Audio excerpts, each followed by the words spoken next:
여러분 이 비유를 지금 저와 함께 읽으셨는데요. 이 비유를 읽으시고 여러분 마음에 어떤 느낌이나 반응이 있으신지요?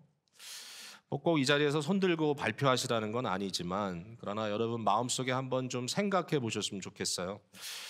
말씀을 읽을 때 조금 질문하면서 읽으면 더 도움이 될 때가 있거든요. 도대체 이게 무슨 뜻이냐? 도대체 이게 왜 이렇게 됐느냐? 제가 봤을 때 어떤 분들의 마음속에는 그냥 주인이 하고 싶은 거 했네 뭐 이렇게 말할 수도 있고, 또 반면에 어떤 분들의 마음속에는 이게 좀 공평하지 않은 것 같은데 라는 그런 느낌이 들 수도 있을 것 같아요. 일반적으로 저희들의 생각 속에는 뭐가 있냐면요, 많이 일한 사람은 많이 받고 적게 일한 사람은 적게 받아야 된다고 하는 기본적인 사고가 깔려 있어요. 한편 우리가 좀 극단적으로 그냥 한마디로 얘기하면 이런 것을 소위 율법적인 사고라고 말할 수 있을 겁니다. You get what you deserve. 그러니까 당신이 한 만큼, 당신이 deserve 하는 만큼 받는 것이 당연하다라고 생각하는 건데, 복음적 사고는 이제 그것을 좀 뒤집어 놓는 경향이 있어요. 복음의 가장 근본적인 이슈는 내가 전혀 deserve 하지 않는데, 내가 그걸 받을 만한 자가 아닌데도 불구하고 받았다라고 하는 것이 이 복음의 핵심적인 논리가 아니겠어요? 그러니까 뭔가 여기에 심각한 차이가 있다는 것을 우리가 생각하면서 접근할 수밖에 없습니다. 20장 1절에 천국은 그랬습니다. 천국은 뭐 저 멀리 있는 우리가 죽어서 갈 천국을 말하는 것만이 아니고, 그것은 우리가 영원히 쉴 낙원이 있다는 거 우리가 알고 있죠. 그러나 하나님의 나라는 그리스도 예수의 오심으로 구체적으로 시작되어 하나님이 다스리는 그 현실이 퍼져나가는, 누룩같이 퍼져나가는 그러한 현실을 하나님의 나라라고 부릅니다. 하나님의 나라는 하나님의 공의와 하나님의 국률이 지배하는 나라이고요. 참 힘겹고 굉장히 괴로움이 많은 이 세상에서, 세상의 수많은 왕국들이, 나라들이 서로 격투하면서 전쟁하면서 땅 따먹기 하면서 결국 자기의 이권을 얻기 위하여 싸우며 살아가는 이 시대의 고달픔 속에 우리는 언젠가 하나님의 나라가 온전히 와서 하나님을 아는 지식이 물이 바다를 덮은 같이 온 세상을 뒤덮는 그날에 정말 우리의 유일한 왕 되시는 예수 그리스도가 다스리는 그 현실 속에 우리가 행복하게 사는 그날을 고대하고 있는 거죠. 현세는 이와 같이 하나님의 나라와 부딪힘이 있고요, 하나님의 나라는 이와 같이 현세와 부딪힘이 있어서 오늘 본문에 나와 있는 내용은, 이 비유는 예수님께서 뭔가 포인트를 말씀하시는데 이 포인트 속에는 세상의 원리가 아니라 하나님 나라의 원리는 이런 것이다라고 말씀해 주시는 주님의 마음이 담겨져 있는 겁니다. 여러분 스토리는 뭐 이미 다 아시니까 제가 많이 얘기할 필요는 없는데, 여기에 이제 시제가 나오기 때문에 혹시라도 오해가 있을까 봐 말씀을 드리면, 일일 노동자들이 등장을 합니다. 하루 일해서 하루 먹는 사람들이죠. 여러분 오늘 이런 사람이 없을 줄 알지만 2000년이 지난 이후 그것도 미국 땅에 이런 사람 많이 있습니다. 필라델피아에도요, 컨트랙터 일하시는 분들이 일일 노동자들을 아침 일찍 일정한 장소에 가서 픽업해서 그분들을 하루 사용하고 하루 임금을 주고 보내죠. 제가 이런 분들이 모여 있는 것을, 필라델피아는 어느 지역에 있다는 얘기만 듣고 실제로 본 적은 없어요. 아침 일찍 가면 거기 사람들이 있을 겁니다. 근데 제가 LA에서 있을 때는 거기에 모여 있는 사람들을 본 적이 있어서, 아, 이런 거구나.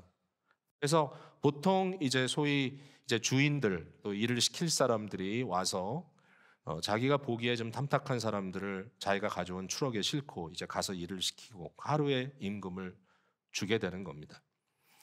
예수님 시대에 유대 땅에도 그런 일이 있었던 거죠. 그러니까 이 사람들은 사실은 자기 스스로 어떤 재산을 소유한 사람도 아니고요. 또는 당시에 많이 있었던 어떤 가정 안에 들어가서 소위 말하는 이제 가정의 종으로, 동족일 때는 사실 노예처럼은 하지 않고 이제 직원처럼, 그러나 이제 물론 종이라는 건 종입니다. 그래서 이렇게 한 가정 안에서 어떻게 보면 일종의 정규직을 가지고 있는 사람이 있는가 하면, 여기에 나와 있는 사람들은 그러한 정규직과는 전혀 상관없이 정말 비정규직, 하루 일해서 하루 먹고 사는 그런 사람들인 거죠. 포도원의 주인이 나가서 이 사람들을 포도원에 데려다 일을 시키려고 합니다.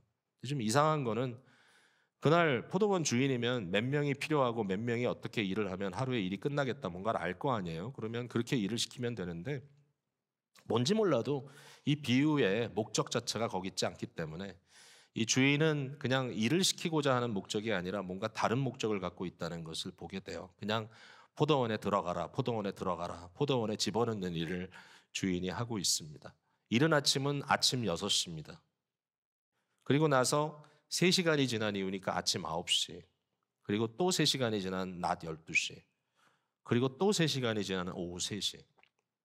여러분, 12시간을 일을 하는 게 그들의 하루 노동 시간이군요. 예, 우리의 웬만한 노동보다는 좀 긴 것 같은데, 그러나 뭐 우리도 소비즈니스 하는 분들 12시간 노동들 많이 하시지 않습니까? 얼마나 힘들고 힘들었겠습니까만은 어쨌든 이 12시간 노동을 위해서 아침 6시부터 해질 때 저녁 6시까지 12시간을 일을 하고 임금을 받는 사람들이 있는가 하면 여기 주인께서 계속해서 나가서 시장에서 일을 찾지 못해서 여기 뭐 놀고 있다 하는데 이게 논다는 얘기가 아니라 그냥 아무것도 할 일이 없어서 그냥 기다리고 있는 사람을 의미하는 것이죠. 그 사람들을 계속해서 아침 9시, 낮 12시, 오후 3시. 자, 그 다음에 진짜 펀치라인은 뭐죠? 오후 5시. 5시에 데리고 들어간 사람은 1시간 일을 할까 말까. 어떤 의미에서 보면 가서 일할 준비하다가 일 끝나고 돌아온 사람. 첫 번째 아침 6시에 만난 사람들에게 주인이 이렇게 약속합니다. 내가 오늘 네가 하루 임금으로 1 데나리온을 주겠다. 이 하나의 데나리온은 fair wage입니다. 공정 임금이에요.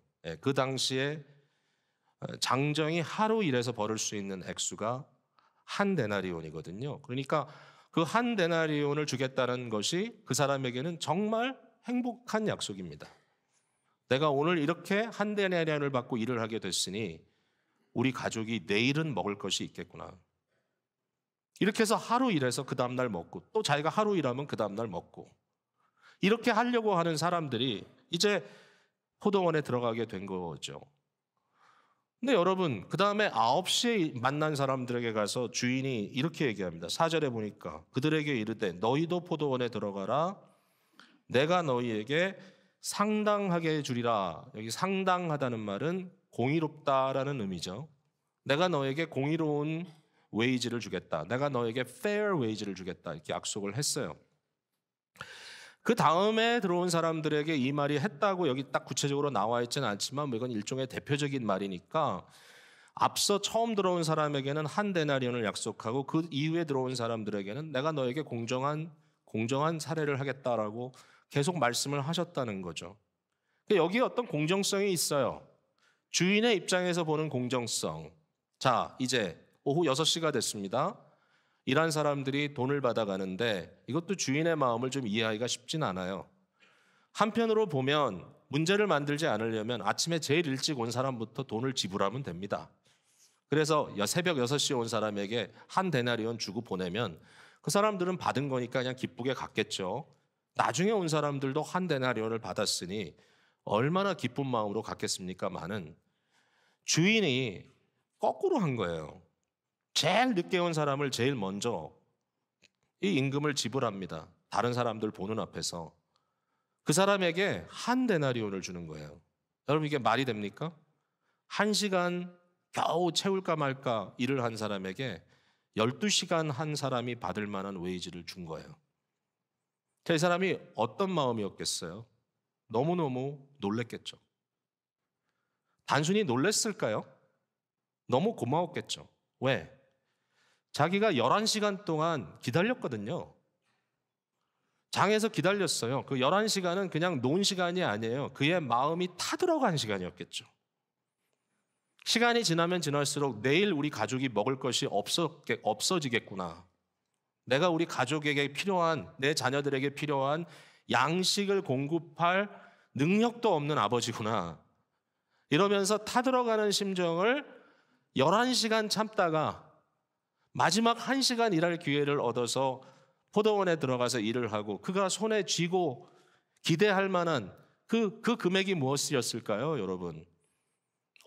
상당하게 주겠다. 이 말은 정당하게 주겠다고 약속을 했으니까 그럼 한 10분의 1, 12분의 1, 내가 10분의 1 데나리온이라도 가져갈 수 있을까라고 마음 아파하고 마음 졸이고 있는 이 사람에게 풀 웨이지를 준 거예요. 그것을 손에 받고 이 사람이 어떻게 했어요? 누가 떠올랐겠어요? 그 머릿속에 자기 가족들 얼굴이 떠올랐겠죠. 너무 행복한 마음으로 집으로 돌아가는데 문제는 그 이후에 돈을 받은 사람들이죠. 이 사람 저 사람 끝내 참다가 마지막 아침 새벽 6시부터 온 사람이 참지 못했어요. 자기 손에도 한 데나리온을 준 거예요. 그러니까 너무 화가 나서 주인에게 아니 이게 말이 됩니까? 12절에 써 있어요. 나중 온 이 사람들은 1시간밖에 일하지 아니하였거늘 그들을 종일 수고하여 더위를 견딘 우리와 같게 하였나이다. 우리를 동일하게 만들었다. 어떻게 저 사람들과 우리가 동일해질 수 있느냐? 어떻게 이렇게 이퀄시킬 수 있느냐? 우리는 11시간이나 더 일을 했는데 어떻게 똑같이 받을 수 있느냐라고 컴플레인을 하니까 주인은 뭐라고 얘기하죠? 주인은 자기가 공정했다라고 그렇게 주장합니다. 이보세요.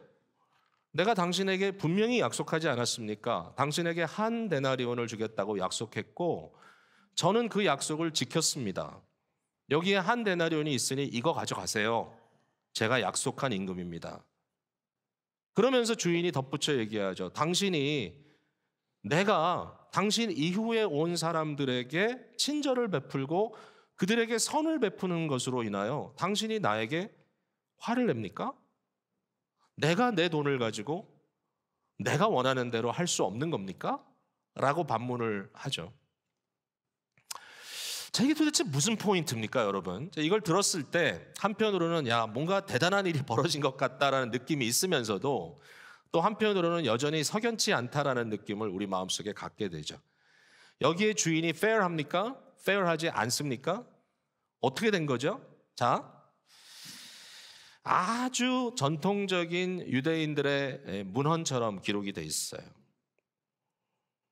16절에 이와 같이 나중된 자로서 먼저 되고 먼저 된 자로서 나중되리라. 자, 이것이 이 비유의 포인트예요. 근데 어떻게 이걸 우리가 더 확실하게 아냐면은 19장 30절에도 똑같은 말이 있어요. 이렇게 써 있어요. 그러나 먼저 된 자로서 나중되고 나중된 자로서 먼저 될 자가 있느니라 이거예요.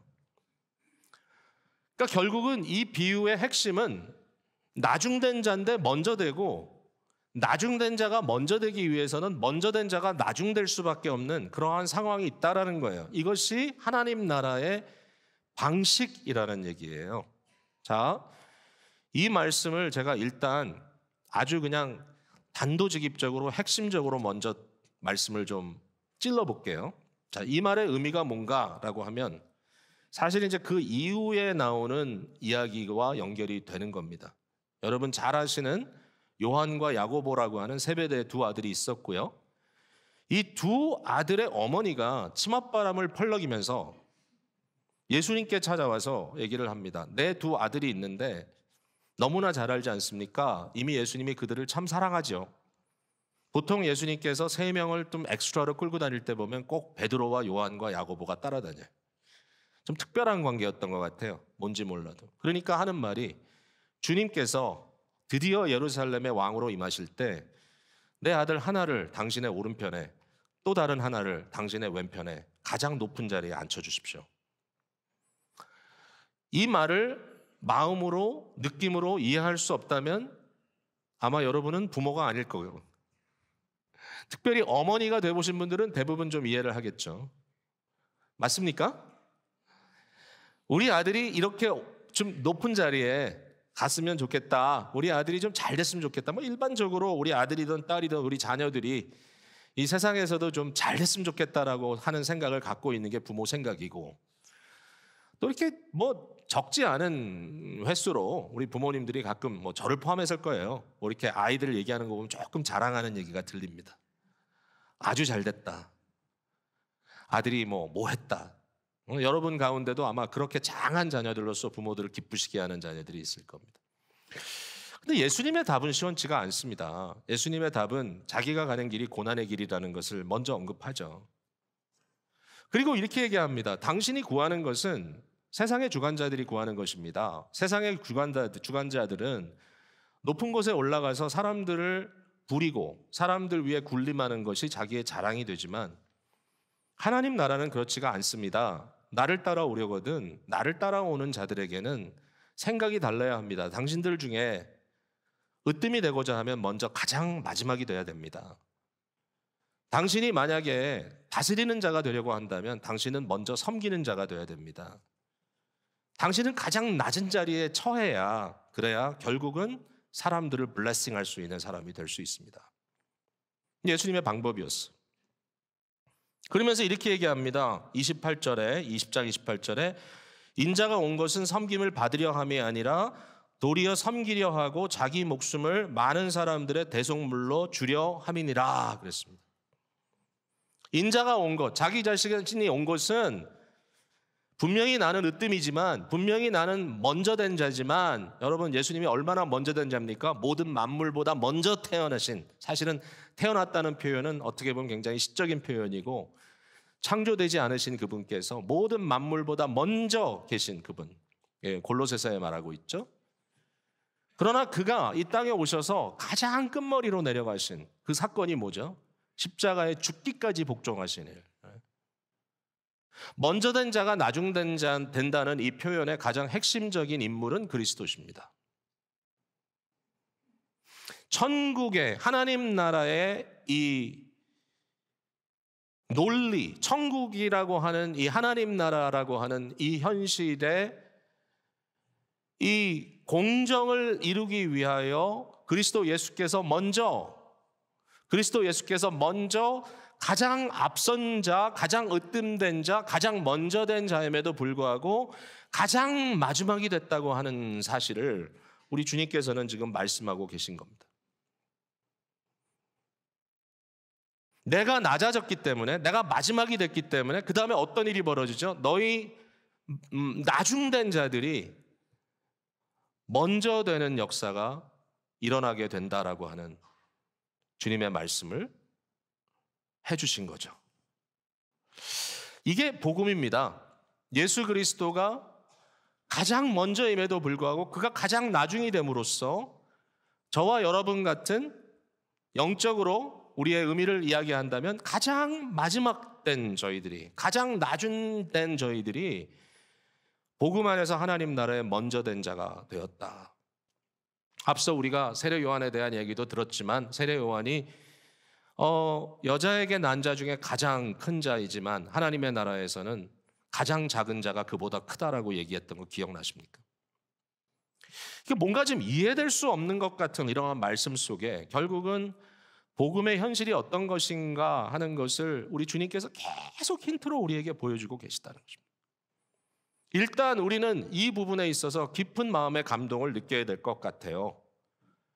하나님이 사랑받을 수 없는 자, 하나님의 백성으로 인정받기에는 너무나 허물이 많고 죄가 많은 우리들, 복음 안에 깨달음을 가지면 가질수록 우리가 얼마나 죄인인가를 더 깨닫게 되잖아요. 바울 사도는 자기 자신을 죄인 중에 괴수라고까지 이야기를 하지 않았습니까? 우리는 과연 어떤 존재인가 생각해 볼 때 사랑받을 수 없는 우리들을 향하여 우리 주님께서는 가장 어여쁜 자라고 우리를 불러주시고 이 세상의 어떤 보석보다도 네가 더 귀하다. 내가 너라고 하는 한 진주를 얻기 위하여 나의 모든 재산을 팔았다라고 말씀하시죠. 여러분, 이 말씀이 믿어지지 않으면 아직도 우리는 복음이 뭔지를 모르는 거고요. 이 말씀이 믿어지는 순간에 우리는 감격할 수밖에 없는 건데 여러분은 지금 어떤 생각을 하시고 살아가고 계시냐라는 질문을 이 비유는 던지고 있는 겁니다. 사랑하는 성도 여러분, 혹시 이 자리에 계신 여러분들 중에 어떤 분들은 나는 부족하다라는 이유로 나는 실패자다라고 생각하고 계시진 않는지, 또는 반면 그냥 단순히 세상 속에서 내가 나름 남들보다는 우위를 차지했다는 이유로 나는 괜찮다라고 스스로 생각하고 계시지는 않는지. 여러분, 우리가 정말 기대하는 것은 크리스찬으로서 정말 교만질하지 않고 뭔가 우리의 정확한 자리를 주님의 은혜 가운데서 깨닫고 그것으로 인하여 은혜 충만한 삶을 살아가는 것인데, 정말 그것이 우리의 목적인데, 과연 오늘 이 시간에 우리는 얼마만큼의 감사와 감격과 얼마만큼의 진한 사랑을 가지고 주님 앞에 또 이웃 앞에 서 있는지, 이 말씀은 우리에게 우리 자신을 비춰보도록 요구하고 있다라는 얘기입니다. 자, 이 말씀을 통해서 우리가 그러면 뭐를 좀 깨달아야 될 것인가? 뭐 복잡하지 않아요. 아마 이 포인트 하나로 모든 것이 해결될 것 같아요. 뭐냐 하면 우리 예수님께서 주인 되셔서 다스리는 하나님 나라에, 바로 이 하나님 나라의 주제가 되시는 예수님은 이 세상에서 끝자리에 있는 사람들에게 소망을 주신다는 거예요. 끝자리에 있는 사람에게 소망을 주신다. 끝자리에 있다라는 말이 여러분에게 좀 내키지 않을 수 있어요. 그래서 나는 해당되지 않나 봐, 이건 다른 사람에 대한 이야기인가 봐, 여러분 그렇게 생각하신다면 뭐 어쩔 수 없습니다. 또 한편은 필요한 생각이기도 할지도 모르겠습니다. 왜냐하면 나보다 더 못한 사람들이 분명히 있기 때문에요.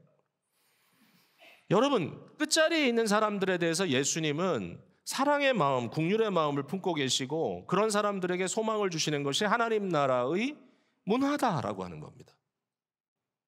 과연 우리는 그 문화를 알고 그 문화 속에 잘 살고 있는가? 아니면 우리는 세상의 문화에 빠져서 하나님 나라의 문화를 전혀 배우고 있지 못하는, 전혀 그 문화 속에 동조하지 못하는 여전히 세상적인 계산 속에 살고 있지는 않은가라는 질문이 우리에게 있는 겁니다. 제가 너무 존경하고 사랑하는 할비 컨 교수님, 앞서 돌아가셨지만 그러나 이분이 남겼던 말들 중에 이런 말이 있습니다. Jesus loves the left out and leftovers. 예수님은 이 사회 안에서 left out, 즉 소외된 사람들, 밖에 있는 사람들, 뭔가 중심부로 들어오기에는 자격이 부족한 사람들, 이런 사람들과 또 사회의 뒷전에 남겨져 있는 left over, 참 재밌는 말을 썼죠. 어떻게 사람들 중에 이런 사람이 있을까요? 더 이상 left over, 별 의미가 없는 그러한 사람들을 예수님은 사랑하신다. 여러분, 정말 끝자락입니다. 오후 5시, 유대인의 시간으로 11시에 아직도 서성거리며 일을 찾지 못해서 고통받고 있는 그 사람들에게 다가가셔서 너희는 어찌하여 종일 여기 있느냐라고 질문하셨던 주님, 그 주님은 그들의 말을 들었어요. 우리를 품꾼으로 쓰는 자가 없나이다. 너희도 들어가라. 내가 너희에게도 상당히 주리라. 이 주님의 마음, 이 주님의 마음을 과연 우리가 이해하느냐라는 질문입니다. 여러분, 우리 대체적으로 한국 분들도, 한국 이민자들은 뭐 하드워킹이라고 하는 그런 코드를 다 갖고 있죠. 여러분 자녀들도 얼마나 많이 푸시하면서 그들이 세상에서 잘 되기를 위해서 참 많이 애쓰고 계시지 않습니까? 우리 가운데는 성공한 사람들이 참 많습니다. 제가 우리 교회 성도님들의 이렇게 레주메이를 뭐 머릿속에 상상만 하는 거지만 가끔 생각해 보면 제가 절대로 세상적으로 따지면 접근할 수 없는 정도의 수준에 계신 분들이 참 많구나라는 생각을 했어요. 엊그제도 그런 생각을 했습니다. 참 대단한 사람들이 많네. 근데 이런 딜레마가 생겼어요. 여러분 같은 경우에 그런 위치에 있다면 이 본문을 어떻게 하실 겁니까? 왜냐하면은 대부분의 성공한 사람들의 마음속에는 이런 마음이 있어요. 나보다 성공하지 못한 사람들은 좀 뭔가 게으른가 보다. 저들은 자기 개발에 실패한 사람들이겠지. 누구든지 노력만 하면 발전할 수 있는데 그렇게 하지 못했으니 자기 책임이다. 여러분, 이런 생각 안 하시나요? 많은 분들이 그렇게 생각하는 것 같아요. 노력하면 되는데, 애쓰면 되는데, 뭔가 삶의 현장에서 어려움을 당하는 사람들을 보면 저 사람은 왜 저러고 있어? 나처럼 하면 되는데 라고 생각하는 마음을 가진 분들이 적지 않아요. 우리 중에. 근데 이런 질문은 던져봐야 돼요. 무슨 질문인가 하면 모두에게 공정한 기회가 주어지느냐라는 질문이에요. 여러분, 모든 사람에게 동일한 출발선이 있는 거 아닙니다. 한국이라고 하는 사회는 20세기에 좀 독특한 경험을 했어요. 한국전쟁을 통해서 온 땅이 위아래로 3번이나 갈렸습니다. 뭐 전쟁이 그렇게 왔다 갔다 했으니까요. 사회학자들이 얘기하는, 경제학자들이 얘기하는 것은 한국이라고 하는 곳은 그러므로 과거의 모든 계급 제도라든지 심지어는 고향 개념이라든지 이런 것들이 다 많은 사람들로부터 박탈되고 결국 모든 사람들이 어느 선에서부터인가 자기가 열심히 수고를 하지 않고서는 성공할 수 없는 그런 위치에 와 있었다. 아마 그게 전쟁 이후에 50년대, 60년대, 70년대, 80년대까지 살아온 사람들의 생각일 거예요. 그 중에 이민 역사가 쓰여진 거잖아요. 저와 여러분이. 그러니까 우리는 어차피 그런 경험을 했기 때문에 뭐 노력하니까 되더라. 아메리칸 드림 멋있어. 미국에서 애쓰고 수고하면 다 되는 거야. 근데 과연 그와 같은 생각을 우리가 모든 사람에게 동일하게 적용할 수 있느냐라는 질문이에요. 사람마다 출발선이 다르다는 생각을 금할 수가 없어요. 사람마다 능력의 차이가 있고요. 기능적인 차이가 있습니다. 여러분, 우리 가운데는 장애우도 있고요. 우리 가운데는 뭔가 노력을 해도 똑같은 자리에서 다른 사람처럼 막 이렇게 튀어나갈 수 있는 그러한 상황이 안 되는 분들이 있다라는 거예요. 뭐든지 노력한 대로 되는 사람들은 이게 이해가 안 될 거예요. 나는 되는데 너는 왜 안 돼? 근데 저는 인생이 그런 것 같아요. 크게 노력하지 않은데도 되는 사람이 있고요. 정말 목숨 걸고 노력했는데도 안 되는 사람도 있어요. 이게 이해가 안 된다면 아마 여러분들은 엄청 먼저 된 사람일 거예요. 네. 솔직히 저도 제자리에 있는 제 위치를 봤을 때 제가 뭐 엄청나게 남들보다 노력해서 됐다고 생각하지 않아요. 또 물론 저보다 뭐 어떤 면에서 세상적으로 훨씬 더 잘 나가는 사람들이 많잖아요. 거기에 대해서도 제가 뭐 저 사람들이 특별히 더 열심히 노력해서 그렇게 된 거라는 생각도 안 할 때도 있어요, 솔직히. 제가요, 이런 얘기를 들으면 좀 이해가 되실까? 제가 1986년도부터 전도사 생활을 시작했으니까 꽤 오래 했네요. 그 전도사 생활 처음 시작했을 때 제가 청소년 지도하는 그런 전도사로 시작을 했습니다. 청소년 지도할 때 청소년들 지도하면 재밌어요. 물론 굉장히 고달프고 어렵지만 뭐 굉장히 드라마가 많아요. 그렇지만 어쨌든 재밌게 보냈던 시절이 이제 여러 해 있었던 것 같아요. 제가 청소년 집회도 많이 인도하러 다녔는데요. 청소년 집회를 인도하러 가다 보면은 이제 별의별 시츄에이션을 다 만납니다. 제가 자라났던 분위기도 그렇고 제가 사역하고 있던 청소년들도 그런 분위기였어요. 무슨 분위기인가 하면 뭐든지 원하는 대로 된다. 아메리칸 주림 얘기 많이 하고 제가 어린 시절에 교회 가서 제일 많이 들었던 말은 Boys be ambitious. 소년들이여 야망을 품어라. 성경 어느 구절에 나오는 건지 잘 몰랐지만 하여튼 성경에 있는 얘기로 알고 들었는데 나중에 보니까 성경에는 없더라고요, 그런 얘기가. 근데 뭐 머리가 될지언정 꼬리가 되지 말고 그런 건 많이 들었잖아요. 그건 어디 나와요. 나오긴 나와, 성경에. 어쨌든 이런 이야기를 막 듣고 자랐어요. 그런데 어느 날 제가 이런 경험이 있었어요. 얼바인이라고 하는 곳에 캘리포니아에 큰 교회인데 청소년 집회를 하러 갔어요. 벌써 옛날 얘기인데 얼바인 그러면 그때는 정말 선택받은 사람만 사는 아주 살기 좋은 동네였습니다. 아이들이 많이 모였어요. 아이들이 뭐 수백 명 모였던 것 같아요. 제 기억으로는. 뭐 강당이 꽉 채워졌어요. 그날 이제 제가 한 3일 설교를 하는데 둘째 날인지 첫째 날인지 기억이 나지 않네요.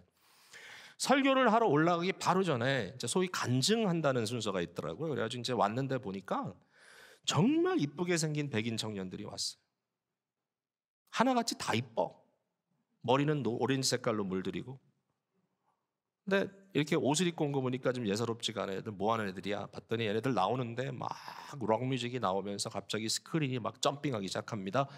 서핑하는 게 막 나와요. 서핑하는 게. 여러분 서핑 알죠? 캘리포니아니까 서핑하는 게 막 나와요. 얘네들이 뭐냐면은 프로페셔널 서퍼들이었어. 이거 해먹고 사는 애들이에요.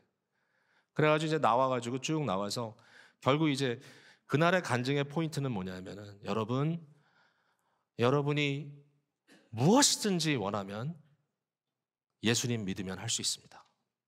우리처럼 이렇게 서핑하면서 행복하게 살 수 있습니다. 그게 포인트였어요. 그날 간증에. 아이들이 눈이 이만해졌어요. 도대체 이게 뭐지? 잔인하게도 그분들이 쑥 내려간 다음에 음악은 꺼지고 그 다음부터 제가 나가서 설교를 해야 되는 거예요. 근데 제가 나갔는데 한심해요. 예? 예?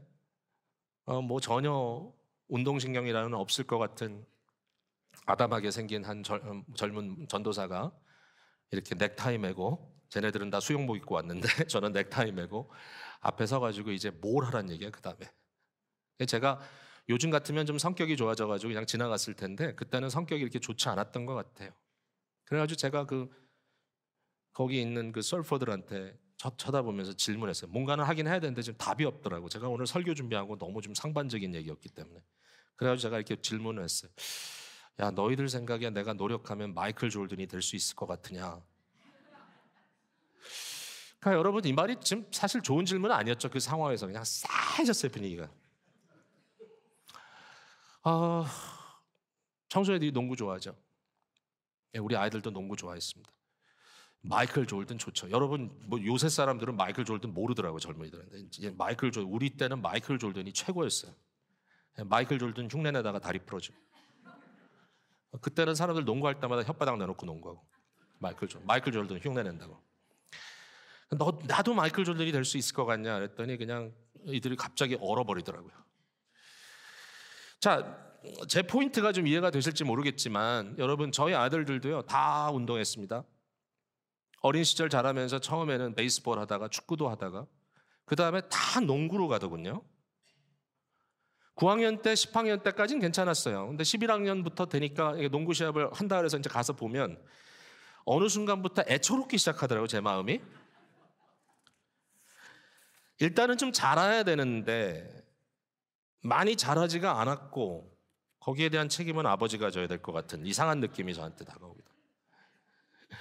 11학년, 12학년 지나면서 결국 뭐 그냥 농구 좀 하고 애들이 굉장히 운동신경도 있고 그래가지고 열심히 했어요. 좋아했어요. 뭐 운동한다 그러면 그냥 농구공 들고 가서 그냥 항상 그것만 하고 싶어 하고. 근데 어느 순간에 이건 내가 갈 길이 아니구나 라고 인식하고 자기 길을 찾아가는 거죠. 제가 이런 질문을 던지고 싶어요. 만약에 오늘날 이 사회가 가는 길이 농구하는 길이라면, 농구하는 사람이 이기는 거라면, 그 옵션이 다른 옵션이 없는 현실이라면, 그렇지 않기 때문에 감사한 거지만 우리 같은 사람들은 어떻게 해야 되죠? 여러분, 한국 사람들에게는 뭐가 제일 중요한 게임입니까? 우리는 뭐 대체적으로 우리 1세들 또 2세들 뭐 농구가 우리의 게임은 아닌가? 그냥 좋아서 하는 거죠. 뭐 어제 우리 농구 게임할 때 많이들 나왔다던데. 우리 교회도 토요일마다 이렇게 농구하는 그룹들이 있어요. 청소년 아이들이 부모 세대를 깨부수는 걸 너무 재밌어 했다고 어제 얘기를 제가 들었습니다. 그러니까 농구 아무래도 젊은 애들이 잘하겠죠. 근데 우리는 도대체 뭐를 우리의 게임으로 갖고 있느냐, 여러분? 저와 여러분에게 제일 중요한 게임은 뭐였을까요? 아무래도 우리 세대, 우리 자녀 세대에게는 아마 교육이었을까요? 그게 한국이었어요. 그래서 스카이캐슬도 나오고 뭐 그랬겠죠. 어떻게 해서든지 교육. 여러분, 그래가지고 자녀들은 그걸 믿고 끝까지 갔어요. 서구 사회에 걸맞은. 예. 이상하게 어떤 지역에 있는 아이비리그 가면은 애들이 다 돌아올 때 액센트가 바뀌어서 돌아오더라고요. 좀 옥스퍼드 액센트 따라가면 좀 더 잘 나갈 것 같은지. 여러분, 그래가지고 우리 다음 세대 자녀들이 뭐 최고의 학벌을 얻고, 여기 그런 사람 많이 계실 겁니다. 여러분 아마 잘하고 계실 수도 있는데 수많은 우리 자녀들이, 2세들이 그들은 뭘 생각하고 있을까요, 여러분? 그들은 그래, 우리 부모가 푸시해서 나는 지금 잘 나가고 있어. 어느 정도 감사하는 마음도 있을 거예요. 그러나 이 사회가 그렇게 녹록지가 않습니다. 우리 차세대들이 느끼고 있는 인종차별의 벽은 1세가 느끼는 것보다 더 치열합니다. 왜 그런지 아세요? 더 깊이 들어가 있기 때문에. 안타까워요. 여러분, 이 비유에 오기까지요, 앞에 무슨 일이 있었는지 여러분 보셨어요? 18장에 이런 얘기가 나옵니다. 천국에서 누가 크니까? 라는 질문을 합니다. 주님께서 너희가 돌이켜 어린아이와 같이 되지 아니하면 결단코 천국에 들어가지 못하리라. 누구든지 이 어린아이와 같이 자기를 낮추는 사람이 천국에서 큰 자니라. 거기까지만 말한 것이 아니라 예수님께서 이 소자 하나를 영접하는 자는 나를 영접한 것이고, 만약에 이 소자 하나를 실족시키는 자가 있으면 그는 연자맷돌을 메고 물에 빠지는 것이 낫겠다. 나중된 자 하나를 위해서 주님께서 말씀하시는 거예요. 그러면서 어떤 말씀을 하느냐? 제가요 이 말씀을 다시 읽으면서 너무 충격받았어요. 18장 10절 말씀이에요. 18장 10절 말씀. 여러분 한번 찾아서 읽어보시겠어요? 18장 10절. 자, 함께 읽겠습니다. 시작. 삼가 이 작은 자 중에 하나도 업신여기지 말라. 너희에게 말하노니 그들의 천사들이 하늘에서 하늘에 계신 내 아버지의 얼굴을 항상 배옵느니라. 여러분, 이거 예수님 하신 말씀입니다. 내 주위에 내가 업신여겼던 그 사람, 저 사람은 왜 이렇게 오랫동안 자기 문제에서 헤쳐나지 못할까? 쟤는 왜 저렇게 부진하지? 쟤는 왜 이렇게 일이 안 풀리지? 라고 생각했던 그 사람, 그래서 내가 어떨 때는 좀 불편하기 때문에 얼굴 마주대하기보다는 쉽게 지나갔던 그 사람 한 사람을 위하여 하나님은 천사 한 분을 그 사람에게 어사인하고 날마다 보고를 듣고 계신다는 거예요. 너무 놀랐어. 여러분의 어린아이 하나를 위해서 하나님은 천사 한 존재를, 한 천사를 어사인을 하고 그 천사의 보고를 매일 듣고 계신다는 거예요. 여러분, 이 자리에 소외당한 느낌 가지고 나는 left out, left over인 것 같아 라고 생각하는 분이 한 분이라도 계신다면, 여러분 오늘 이 말씀 들리십니까? 하나님은 당신을 위하여 천사를 어사인하고 당신에 대한 보고를 날마다 듣고 계신다는 거예요. 이 말을 지나갈까요? 아무것도 아닌 것처럼? 18장 뒷부분에는 범죄한 사람이 나옵니다. 범죄한 사람, 지질이 못나서 반복적으로 범죄하는 사람, 주님 내가 몇 번이나 용서하면 되겠습니까? 7번 할까요?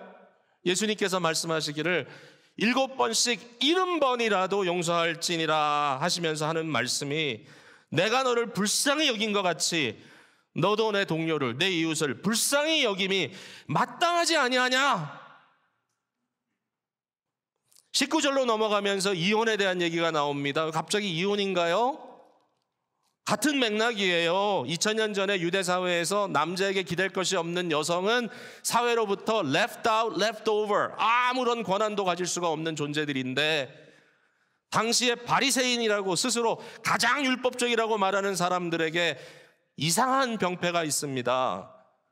살다가 싫으면 헤어지는 거예요. 왜? 모세도 이혼증서를 주라고 했기 때문에.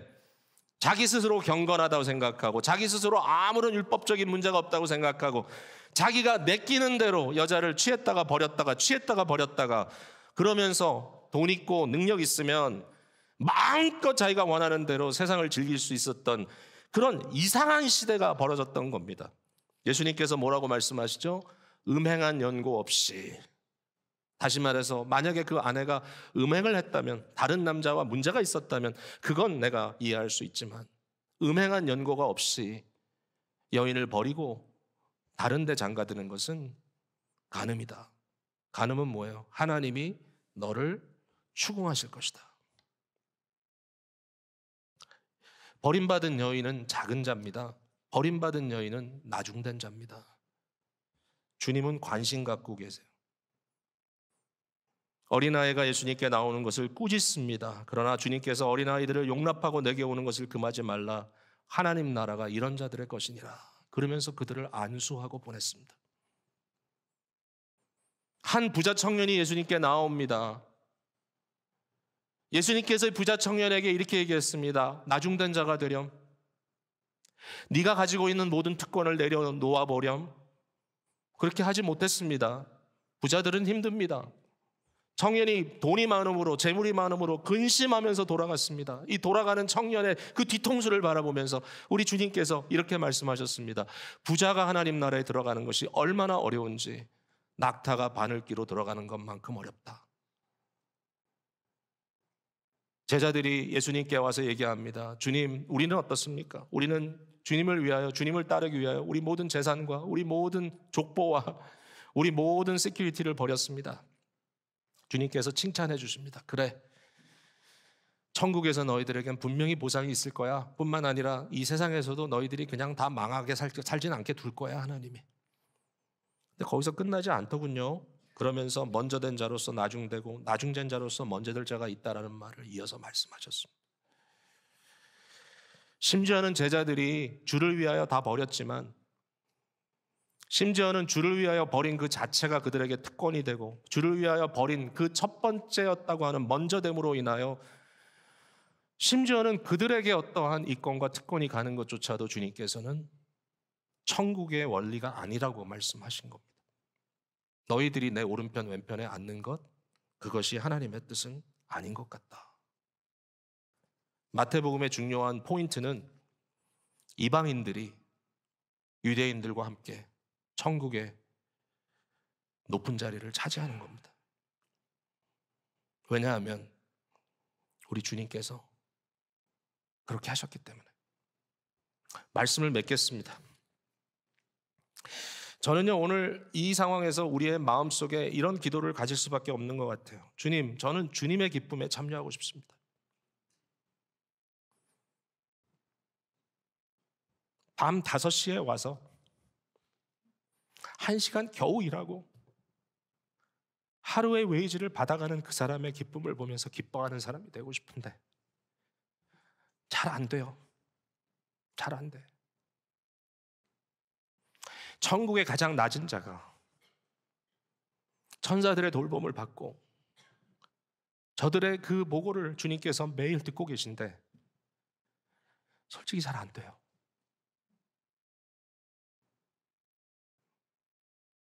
근데 주님께서 기뻐하시는 것을 내가 기뻐해야 천국을 기뻐할 텐데, 저와 여러분의 마음속에 그러한 기쁨을 가질 수 있다면 얼마나 행복할까. 여러분, 여러분의 눈에 어떤 사람들이 들어오는가? 과연 무엇이 우리에게 진정한 천국의 행복을 맛보게 하는 것인가? 지난 주간에 우리 지역에 있는 몇몇 교회 굉장히 좀 요새 혼란하다고 얘기를 들었어요. 리더들 몇 분이 저를 찾아왔어요. 이야기를 나누는데, 아니 왜 교회 안에 저런 일이 있지? 소위 힘있고 권세 있다는 사람들이 교회 안에서도 주장하면서 수많은 어려운 문제들을 만들어내고 있다고 하는 이야기를 들었을 때, 같이 리더가 되었던 그분들이 내가 어찌할 바 몰라서 지금 어떻게 하면 좋겠는지 고민하고 있다는 말씀을 들었을 때 저는 참 안타까웠습니다. 한편으로는 그리스도의 교회가 왜 이 모양일까? 우리는 다르다는 것만은 아니에요. 근데 한 가지 마음속에 들어오는 생각이, 정말 예수 그리스도의 기쁨 속에 내가 들어가지 못하면 우리도 언젠가 내가 더 높은 자리에 있기 때문에 이처럼 주장하는 자리에서 사람들을 괴롭게 하는 그런 존재가 될 수도 있겠구나. 제가 그 형제들에게 부탁했습니다. 당신과 같이 교회를 사랑하고 그 교회의 아픔을 마음에 품고 고민하는 사람들이 한두 분이 더 계시다면 아무도 보지 않는 싸늘한 채플 예배당에 들어가서 여러분이 먼저 기도의 불을 지피시죠. 절대로 그 교회를 이탈하지 마세요. 당신을 부르신 것은 이때를 위해 부르신 겁니다. 그리고 하나님 앞에 당신이 기도와 눈물의 제물이 되십시오. 혹시나 주께서 긍휼히 여기시면 변화가 있지 않겠습니까? 그 자리에 내려가는 게 참 어려운 것 같아요. 남들과 함께 아우성치고 같이 싸워서 이기고 뭔가 내가 좀 주장하는 것 같고 내 뜻대로 되는 것 같고 내가 사람들을 휘두를 수 있는 것 같은 그러한 마음이 너무 쾌감을 주기 때문에 예수님의 사랑을 마음에 품고 그저 주님이 나를 어여쁘다는 것 하나에 우리의 목숨을 걸고 주 앞에 무릎 꿇고 기도하는 것, 그게 왜 이렇게 어려운지, 그게 왜 이렇게 어려운지. 그래서 저희는 천국의 문화에 젖어들어야만 될 것 같습니다.